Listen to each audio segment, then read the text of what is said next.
नमस्कार दोस्तों, जहाजी study IQ में आप लोगों का स्वागत है। आज हम लोग पुनः अपने पहले के विषय संस्कृत व्याकरण पर चलते हैं, जिसमें मैंने आपको बहुत कुछ बता दिया है।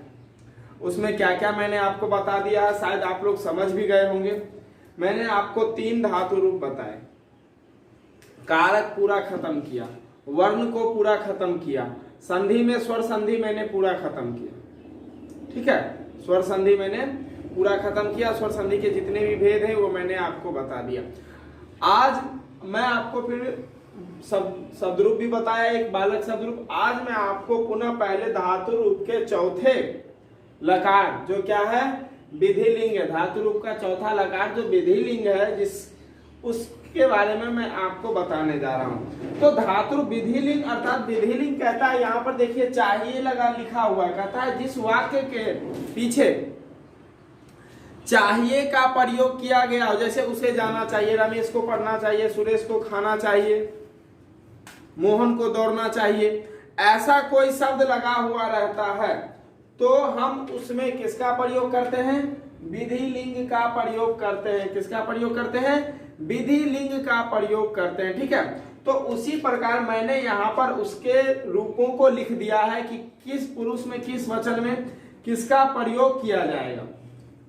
ठीक है, तो उसी हिसाब से आप उसको अगर समझ लेते हैं तो आप उसका प्रयोग आसानी से कर सकते हैं, और फिर मैं आपको बता भी देता हूं। ठीक है, तो हम लोग चलते हैं अब उसके रूपों पर। ठीक है, देख लीजिए मैंने जिस प्रकार बताया था, पुरुष 3 होते हैं, वचन 3 होते हैं। कितने पुरुष और कितने वचन होते हैं? 3 पुरुष और 3 वचन होते हैं। ये धातु रूप के लिए। वही जब हम शब्द रूप में पढ़ते हैं तो शब्द रूप में किसका प्रयोग किया जाता है? विभक्ति का प्रयोग किया जाता है। किसका प्रयोग किया जाता है? विभक्ति का। लेकिन यहाँ पर धातु रूप में पढ़ने के लिए हमें पुरुष पढ़ना पड़ता है। क्या पढ़ना पड़ता है? पुरुष पढ़ना पड़ता है। ठीक है, तो पुरुष में एक वचन, द्विवचन और बहुवचन 3 वचन पढ़ते हैं। प्रथम पुरुष, मध्यम पुरुष और उत्तम पुरुष। उत्तम पुरुष को हम अन्य पुरुष भी कह सकते हैं। ठीक है, तो अब हमारा देखना है रूप क्या है, और इसके बाद मैं आपको इसका अनुवाद बनाकर भी दिखाऊंगा। ठीक है, सबसे पहले है प्रथम पुरुष, एक वचन, द्विवचन और बहुवचन। एत, एताम, एयुः। क्या है? एत, एताम, एयुः। मध्यम पुरुष में है एह, एतम, एतम। उसके बाद है उत्तम पुरुष में एयम, एव, एम। ये हो गया हमारा रूप अर्थात धातु। धातु के अंत में हमें जो लगाना है, किसके अंत में लगाना है? धातु। जैसे पढ़ना, पट धातु के अंत में चाहिए अगर लगा हुआ रहता है तो क्या लगा देंगे हम? जो भी इसमें से कहेगा, अर्थात हमारा कर्ता जो होगा, इस कर्ता के अनुसार हम, या जो पट धातु क्रिया है उसमें हम इस रूप का प्रयोग करेंगे। ठीक है, इस रूप का प्रयोग करेंगे। किसके अनुसार? तो कर्ता के अनुसार हम उसका प्रयोग करेंगे। किसके अनुसार? कर्ता के अनुसार उसका प्रयोग करेंगे। ठीक है, तो हम लोग अब चलते हैं प्रथम पुरुष। सबसे पहला देखिएगा, सबसे पहला रूप है हमारा एत। क्या है? सबसे पहला रूप है हमारा एत। और प्रथम पुरुष एक वचन में भी है। वह किसमें है? एक वचन में भी है। अब हमें अनुवाद में चाहिए का प्रयोग करना है। किसका प्रयोग करना है?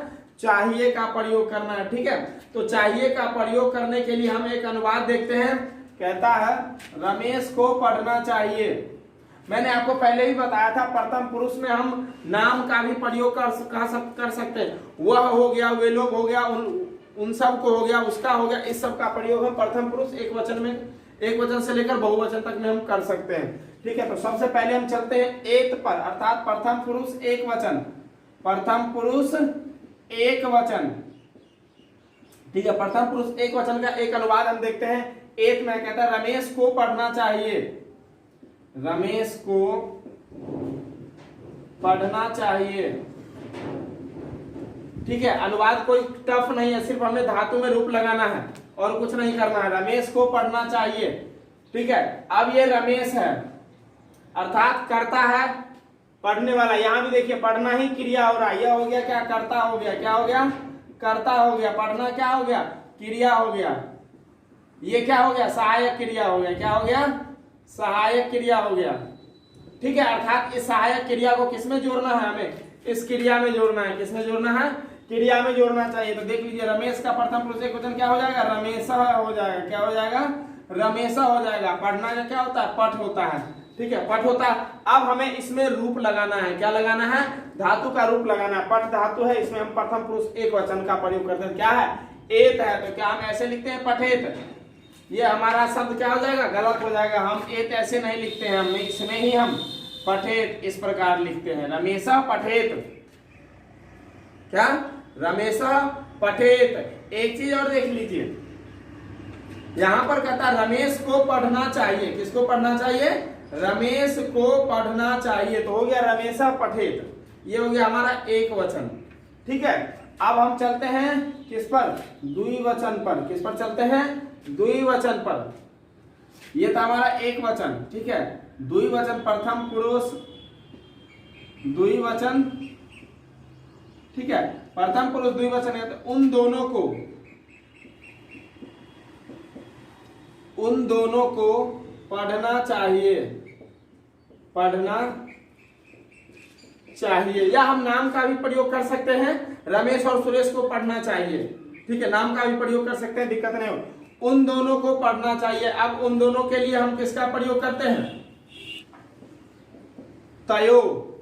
ठीक है, तयो द्विवचन के लिए प्रयोग किया जाता है। वह उन दोनों का प्रयोग हम तयो के लिए करते हैं। तयो पढ़ना चाहिए। पठ हम लिख लेते हैं, द्विवचन क्या है, एताम है। तो क्या हो जाएगा, पठेताम। तयो पठेताम। ठीक है, उन दोनों को पढ़ना चाहिए। अब इसी का हम, ठीक है, उन दोनों का क्या हो जाता है, तयो हो जाता है। पढ़ना का होता है पठ, चाहिए लगा हुआ है अंत में, अर्थात धातु। तो पठ धातु में हम चाहिए का प्रयोग करते हैं, रूप का, तो हो जाता है एताम। ठीक है, ये हो गया द्विवचन के लिए। अब प्रथम पुरुष बहुवचन के लिए हम देखते हैं, उन लोगों को पढ़ना चाहिए, पढ़ना चाहिए। ठीक है, उन लोगों, अर्थात ये क्या हो गया, बहुवचन हो गया। तो क्या हो जाएगा, तेसु हो जाएगा। क्या हो जाएगा, तेसु। क्या है, पठ है, इसमें क्या लगा हुआ है, एयू लगा हुआ है, पठेयु। ठीक है, क्या लगा हुआ है, बहुवचन में एयू लगा हुआ है, पठ धातु है, उसमें एयू हमने लगा दिया, तयो पठेयु। ठीक है, उन लोगों को पढ़ना चाहिए। ये था हमारा प्रथम पुरुष एक वचन, द्विवचन और बहुवचन का अनुवाद धातु रूप के अंतर्गत हमने देख लिया। ठीक है, अब हम लोग किस पर चलेंगे, मध्यम पुरुष पर चलेंगे। किस पर चलेंगे, मध्यम पुरुष पर चलेंगे। तो देख लेते हैं हम एक बार मध्यम पुरुष के बारे में। मध्यम पुरुष का रूप क्या कहता है, एतम, एतम एत। क्या कहता है, एतम एत। अब मध्यम पुरुष में हम कौन से सदरूपों का प्रयोग करते हैं, त्वम का प्रयोग करते हैं, अर्थात तुम दोनों, तुम लोग, इस सभी का प्रयोग करते हैं। जैसे त्वम, युवाम, यूयम। ठीक है, किसका प्रयोग करते हैं, त्वम का प्रयोग करते हैं। जैसे मध्यम पुरुष एक वचन के लिए देखते हैं। ठीक है, तुम्हें पढ़ना चाहिए, तुम्हें पढ़ना चाहिए। ठीक है, तुम्हें का यहां पर हम तुम ही लिख सकते हैं, लिखते ही हैं तुम। अब पढ़ना का हो जाता है पठ। ठीक है, यहां पर ए लगा हुआ है, क्या हो जाएगा, पठेह, तुम पठेह। क्या हो जाएगा, तुम पठेह। तुम का हो जाता तुम या तुम्हें पढ़ना चाहिए, एक वचन के लिए ही किया गया ये मध्यम पुरुष में। ठीक है, तुम पठेह। अब इसी का मध्यम पुरुष का, मध्यम पुरुष द्विवचन का देखते हैं। तुम दोनों को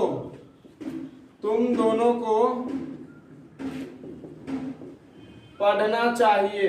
क्या करना चाहिए, तुम दोनों को पढ़ना चाहिए। मध्यम पुरुष द्विवचन, दो का प्रयोग किया गया, अर्थात द्विवचन। तुम दोनों का क्या हो जाता है, युवाम हो जाता है। क्या हो जाता है, युवाम हो जाता है। ठीक है, अब पढ़ना का हो जाता है पठ। यहाँ पर हमें क्या लगाना है, एतम, पठेतम। कंफ्यूज नहीं करना, क्योंकि एक वचन के द्विवचन में दिया हुआ है एताम। क्या दिया हुआ है, एताम। और मध्यम पुरुष के द्विवचन में क्या है, एतम है। तो युवाम पठेतम, तुम दोनों को पढ़ना चाहिए। ये था हमारा। अब मध्यम पुरुष बहुवचन, बहुवचन देखते हैं। तुम लोगों को पढ़ना चाहिए, पढ़ना चाहिए। तो तुम लोगों का क्या होता है, यूयम, क्या होता है, यूयम। पढ़ना का हो जाता है पठ, क्या लगाना है, एत लगाना है, पठेत, ठीक है, क्या लगाना है, एत, अर्थात हो जाएगा क्या, यूयम पठेत। ये था हमारा मध्यम पुरुष एक वचन, द्विवचन और बहुवचन, जिसको हमने देखा, शायद आप लोग समझ भी गए होंगे, बहुत आसान है, ठीक है। ये अब तीसरा हमारा लास्ट है क्या, उत्तम पुरुष, क्या है, उत्तम पुरुष। ये था हमारा मध्यम पुरुष का, किसका था, मध्यम पुरुष का था। हम यही देखते हैं उत्तम पुरुष का, उत्तम पुरुष एक वचन का देखते हैं।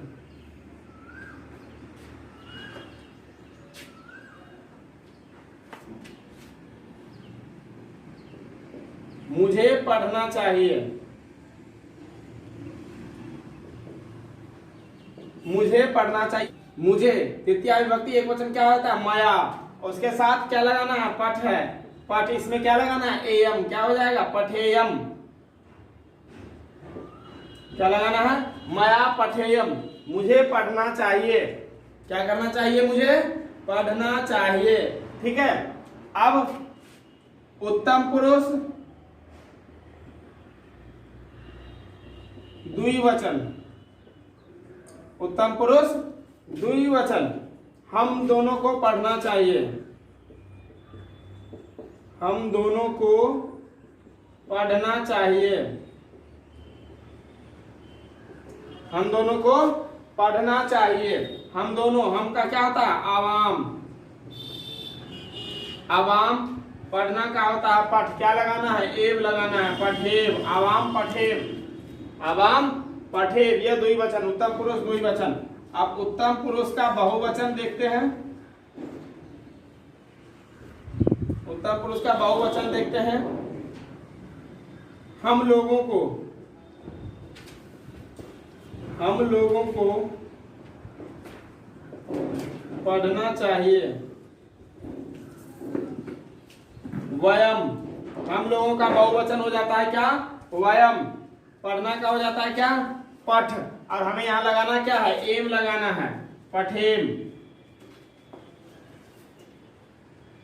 पठेम, वयम पठेम, ठीक है। ये था हमारा उत्तम पुरुष का बहुवचन, ठीक है। तो हम लोगों ने विधिलिंग अर्थात चाहिए के अर्थ में जिसका प्रयोग किया जाता है, जिस वाक्य के अंत में चाहिए का प्रयोग किया जाता है, वहां हम कैसे अनुवाद बनाते हैं, यह हमने देख लिया। सिर्फ ये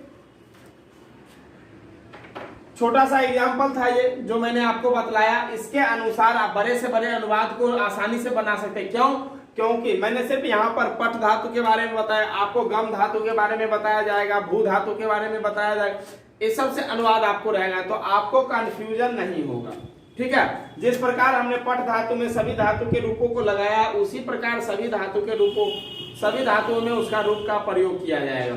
तो आशा है आप लोग सभी इस धातु रूप को समझ, विधि लिंग को समझ गए होंगे, ठीक है। तो हम आपके साथ निरंतर बने रहेंगे, फिर हम दूसरे क्लास में दूसरे और लास्ट जो धातु, वैसे धातु रूप 10 हैं, ठीक है, लेकिन हमें पढ़ना मुख्य धातु रूप कितना है, 5 धातु रूप पढ़ना है। कितना धातु रूप, 5 धातु रूप पढ़ना है, और 5 नहीं पढ़ना है, ठीक है। तो 4 धातु रूप मैंने आपको बता दिया। अब एक और धातु रूप रहेगा, मैं अपने दूसरे क्लास में आपको जरूर बताऊंगा, और इसमें आपको समझने में कहीं से कोई दिक्कत आती है तो आप नीचे हमारे कमेंट बॉक्स में कमेंट करें, और प्लीज वीडियो को लाइक, सब्सक्राइब और शेयर जरूर कर दें। धन्यवाद।